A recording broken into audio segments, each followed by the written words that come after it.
A blepharoplasty is one of the most frequently performed facial cosmetic procedures today. A blepharoplasty refers to the rejuvenation of the eyelids. When we do an upper lid blepharoplasty, we typically remove extra skin and to some degree some extra fat that's on the inside.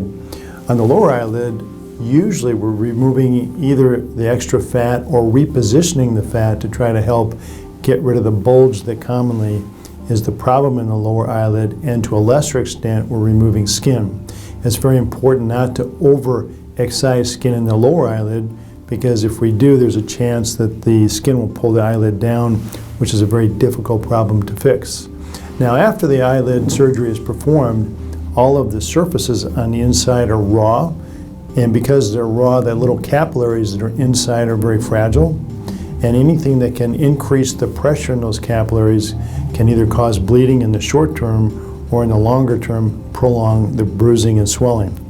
Now, it's very important immediately after the operation to try to remain upright for several days, maybe a week afterwards, or until the swelling is completely gone.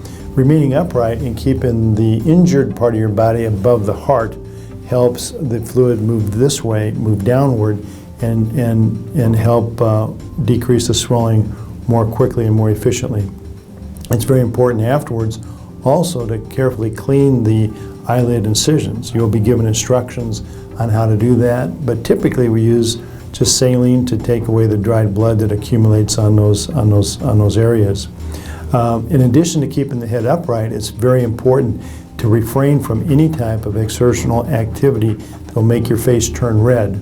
When your face turns red, it's very obvious that there's a lot of blood rushing into your face, and that pressure can cause leakage through those capillaries and either bleeding or prolonged swelling over the longer term.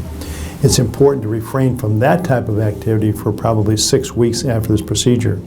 Within a week after the operation, usually the sutures are going to be removed and gradually get back to normal day-to-day activities. Typically, at 7 to 10 days, you're presentable. You know, the bruising is down, and you can get back out in the public eye.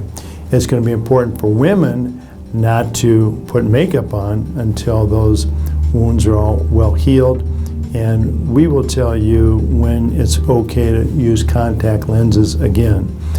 Usually in the contact lens, we're worried about pulling the eyelid down to put it in, but also after the operation, the globe of the eye usually has some swelling, and usually the contact lenses don't fit well for at least a week or 10 days afterwards.